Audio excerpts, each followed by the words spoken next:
Okay, ladies and gentlemen, guys and girls, fools and geniuses, psychoanalysis, stroke therapy sessions, stroke fucking nothing, day one.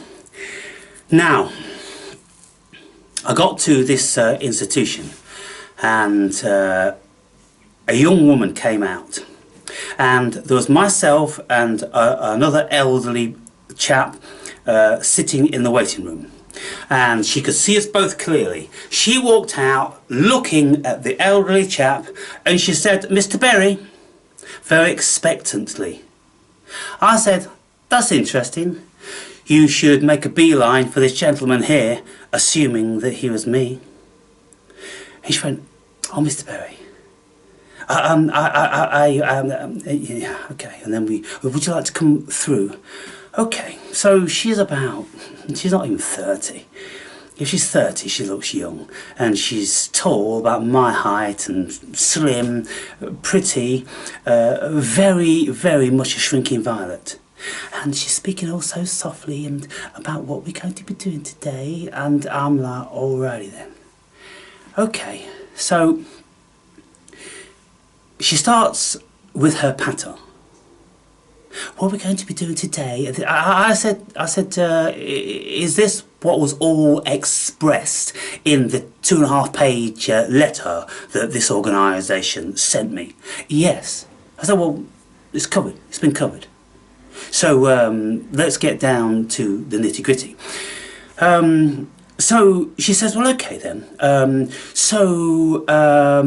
What we're going to be doing then, I said, is this general assessment? I said, are you looking to place me somewhere else?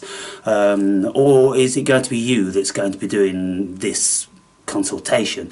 Well, that's what we're here to determine today.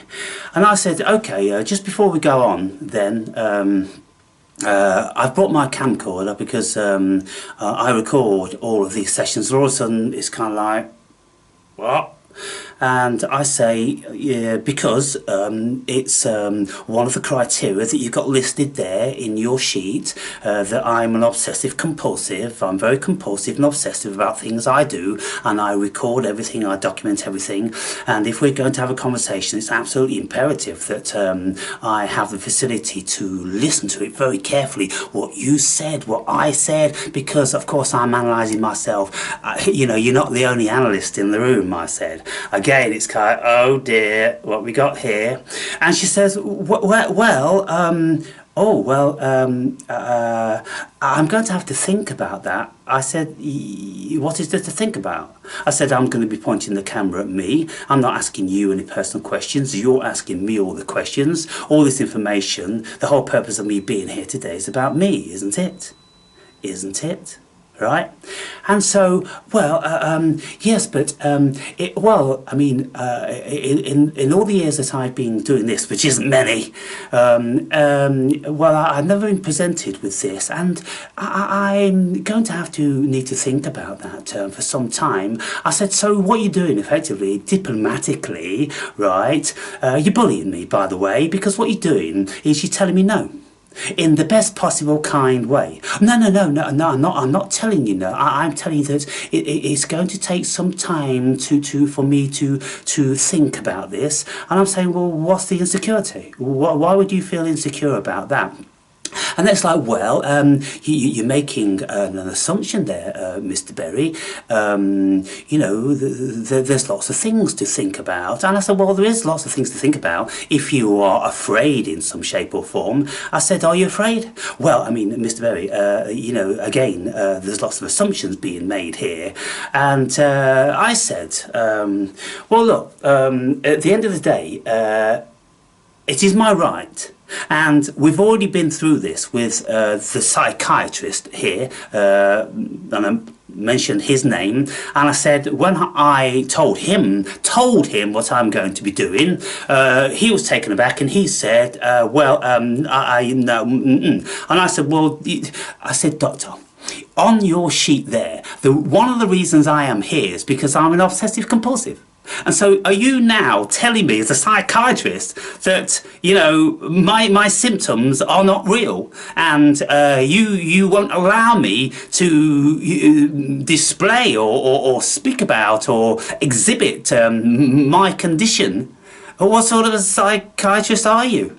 So he said, one moment please. He gets up and he goes out. 5 minutes later he comes back in, he's all out of sorts and he's shaking. He's fucking shaking.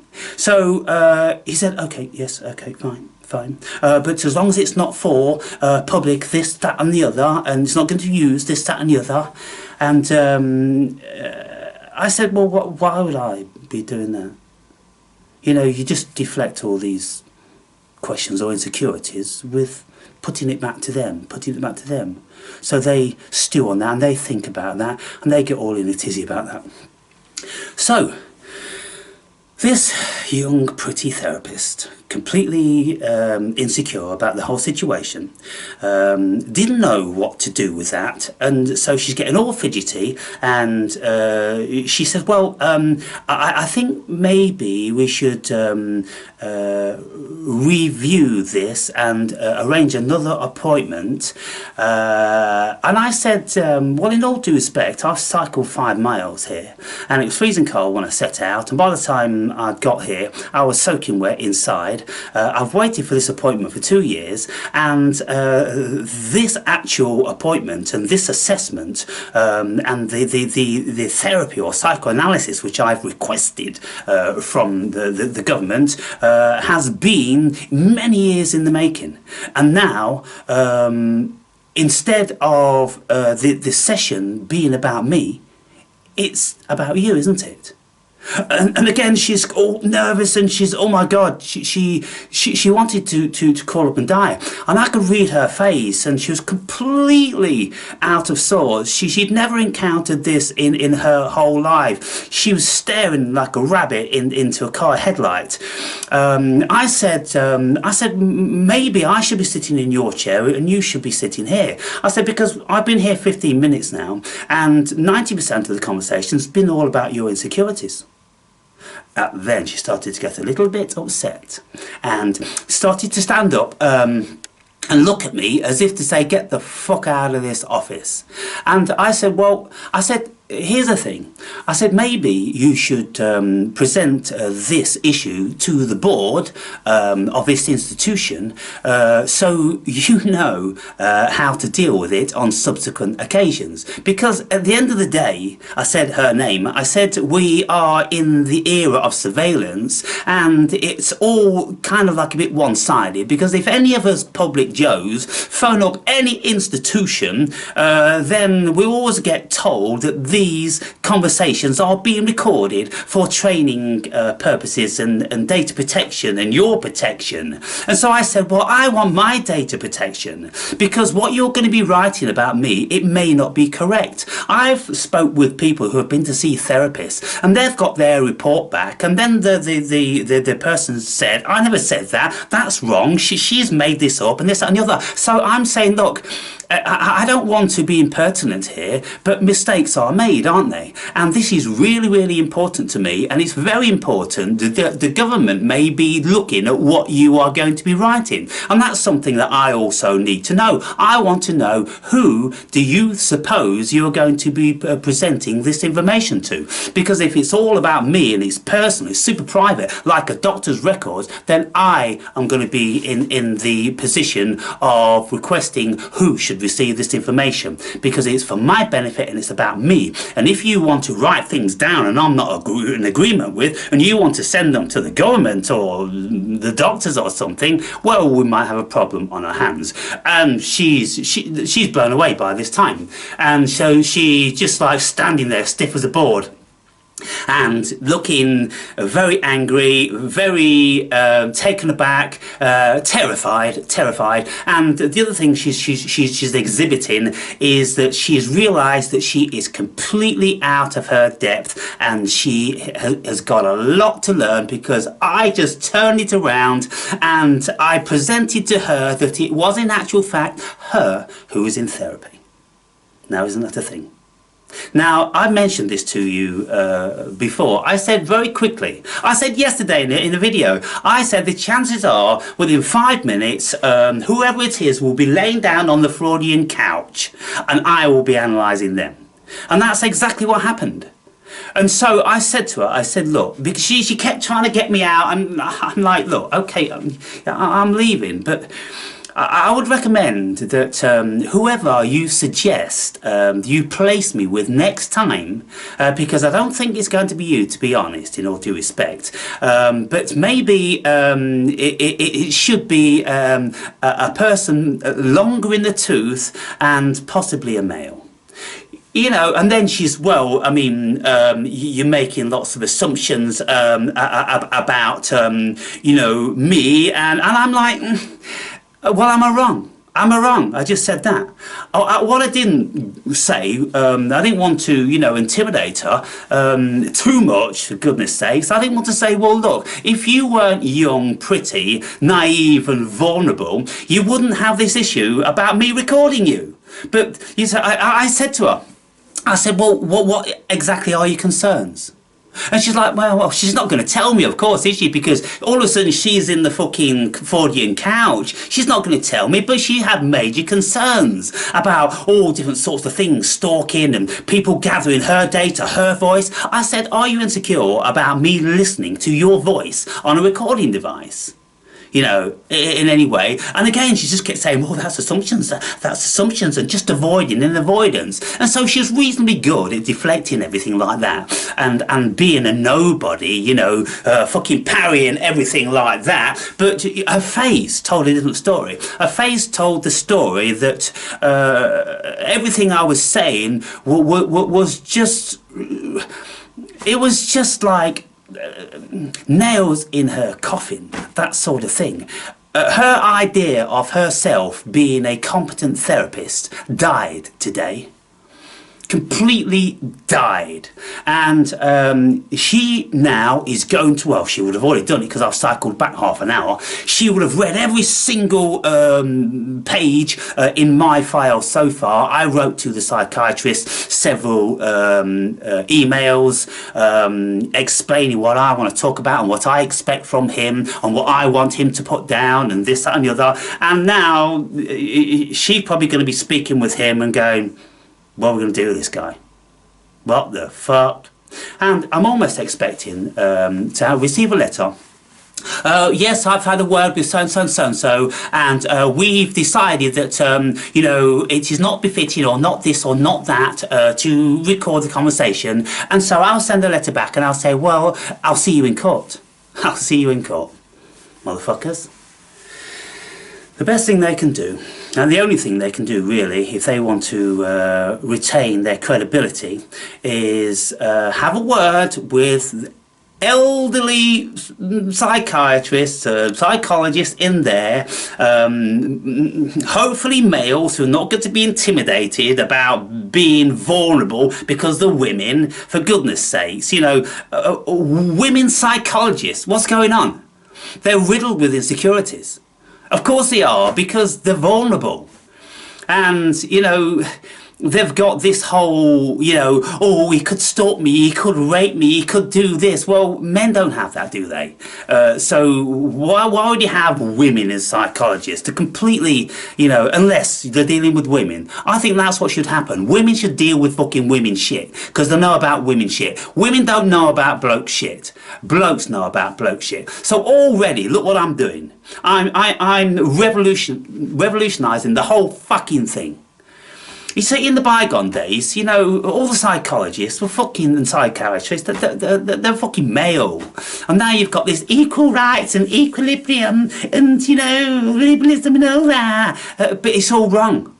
You know, to have a woman try to assess the issues of a man, how does that work? How's it ever going to work? You would have thought, well, these issues are complex enough without making it more difficult by placing the wrong gender. Put the fucking right gender there. Let's get off on the right footing. So, I'm waiting now for a letter which is going to be advising me what the next plan of action is. She said it's to be a week or two. And I said, in all due respect, I have waited many years for this. And now, due to your insecurities, you're jettisoning this appointment. I said, to be quite honest, I'm not happy with that. But again, so she's waiting for me to go. And so, okay, I turned and they go out. And I open the door. And then she follows me out. And then she walks up the corridor. And she's 6 feet behind. She's not saying anything. She's not saying, oh, I do apologise, Mr. Berry. This is something that, you know, we're not used to. I mean, to be fair, you know, I am a bit taken aback by it. But she didn't want to do that because she was so naive and so insecure. She couldn't even say that. She couldn't even say that I'm taken aback by that. I'm in actual fact, I'm shocked. No. Psychologists are not supposed to do that, to be vulnerable to the patients. But she, you know, vulnerability was all over her face, all over her disposition. She was riddled with vulnerability. You know, from the moment I saw her, she was a shrinking violet. She shouldn't be in the fucking job. Good God, people, good God. Can you see the lengths I go to find someone intelligent to speak to? I've been planning this for fucking years, to have an audience with somebody who is supposed to be intelligent, who may know about the spiritual realm, you know, may know something about Carl Jung or the Freudian camp, the psychoanalytical society, or something, for God's sake. But all they do is churn out these idiots with a cognitive behavioural therapy certificate, and they've got like a fucking dozen questions. So how do you feel about this? And well, I mean, what do you feel about you know, just trying to do a little bit of this and trying, and that's all they've got. That's all they've got. And they don't ever expect anyone to ask them a question, or ask them why they're asking the question. You see, what I'm going to do is, when they pose a question to me, I'll go, that's interesting. So, where do you think that question's going to lead? Where are you hoping for it to lead? You know, I'm not going to be analysed, am I, to be fair?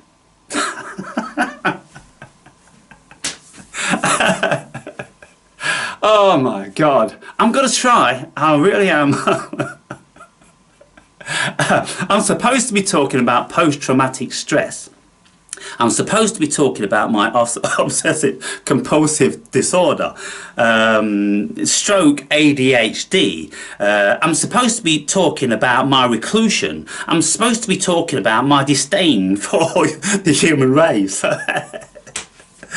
Oh my goodness. It's going to be fun, people. It's going to be a lot of fun. So, before I just turn off the camera, let's just see if there's anything else. So first off, yeah, the first question I think she opened up with is, how are you getting along with the team? And I went, what team? She said, the team here. And I went, I've only ever seen one person 2 years ago. Oh, I'm sorry, I mean, I'm new to this. Oh, that's comforting to know. Right. So, so what relationship do you have with the other staff members? I'm like, I saw Dr. So-and-so 2 years ago. And he was instrumental in me being here today for you to do your assessment. Oh, okay, yeah, right. Oh my goodness. So, did she read the notes? I wonder if she read the notes. She'll be reading them now. She'll be reading them now. This is the thing we're dealing with, people. We're dealing with complete inadequates. And we're dealing with people. One of the things I said to her also, I said, look, you know, isn't it a thing these days? I am here because of me. I'm not here because of you. You are here because of me. So we're both here for me, right? And so you've made it about you now, because I want to record me and the questions you ask me, and I want to record and listen to my answers about me, and you're all insecure about that, and you're not allowing me to talk about me, and you can't even talk about me anymore now because it's all about you. Oh wow, wow people, wow, fucking wow, absolutely unbelievable. I'm telling you now, next time what I'm going to do is I'm just going to press the record on my phone, and I'm going to have it in my top pocket of my shirt to catch these fools doing what they're doing. And one of the things she said was like, oh, I understand that you might want to record for your own protection, because I said to her about people writing wrong shit. And I said, well, yeah, what you're going to be saying about me, and I want to know who you think you're going to be sending it to, because I'll put a stop on that unless I'm not in agreement with it. And everything you write down, if I'm not happy with it, I want it amending, because it's all about me. And if what you're putting down, I'm not in agreement with it, you can contest that, and you can say, well, that's my professional opinion, and I'll say, well, maybe you need to word that a little bit more different then, because it's not looking good. And so I said, look, what you don't understand is this. There are certain institutions in the government which actually acts like Gestapo. And she's kind of like, she was acknowledging it, but she wasn't saying anything about it. And I said, so I need protection. I need to ensure that I am protected. So everything that he said throughout every single one of these consultations, I'm having it recorded. I said, I've got files back home this thick, because it's imperative for me to make a reference, because what the government do, they'll come back to you 2 or 3 years later with the same questions, and they've got a copy of this and they'll be referring to it, and if there's any discrepancies they'll say, you told us this and you told us that. And so are you telling me that I can't do that for my own protection? So anyway, look, things like this revolutionise these institutions, because if she comes back to me and they've decided amongst themselves that they don't know what to do with me, and maybe they don't think that I'm befitting for this, that and the other, and if they tell me that they're not going to allow me to do that, well, I'm going to tell them about their insecurities. I'm going to tell them about their lack of professional attitude. I'm going to tell them about the holes in what their knowledge is about this, and I'm going to tell them that they better watch out for the future. Because people are going to have hidden devices on them, you know, just like we've all got hidden devices in the phone. They're listening to our phones already. And you know what? I was listening to a video last night where the British government asked Apple to make the information data in everybody's computer, everybody's Apple computer, available to them, so they can look into anybody's computer under the pretense that they're dealing with like paedophiles and terrorists. So they always use this bullshit. Oh, they're dealing with paedophiles. When they catch the paedophiles, they mostly don't put them into fucking prison. And if they do, they put them in for 2 fucking months when they've ruined kids' lives on an ongoing fucking basis. They're not interested in paedophiles. They don't give a fuck about paedophiles. And this is why we've had these raping gangs in Britain going on for 30 fucking years. And the government has turned a blind eye to it. And so it's absolutely shocking. But the government just used that bullshit because everyone's like, oh, well, we've got to protect our kids against paedophiles. So they always use the paedophile thing. It's got fuck all to do with paedophiles. It's to do with surveillance. It's to do with human profiling. It's to do with data gathering. And so, in this fucking consultation, I'm gathering my own fucking data. I'm doing my own data protection, and I'm going to bring them to task. And if they write fucking shit that's not right about me, then I'm going to tell them that they better scrub that from their system and they better write it out again. And by the way, I'm keeping a copy of that because I might want to use this in fucking court at a later date. Yeah, that's what we're dealing with. And of course, who wants to do that? Who wants to be held accountable? They don't want to be held accountable. In these professional, psychological, psychiatric institutions, they don't want to be held accountable. I'm going to be holding them accountable, people. And so you could say the whole fucking revolution starts here. So anyway, I'll let you know how it goes.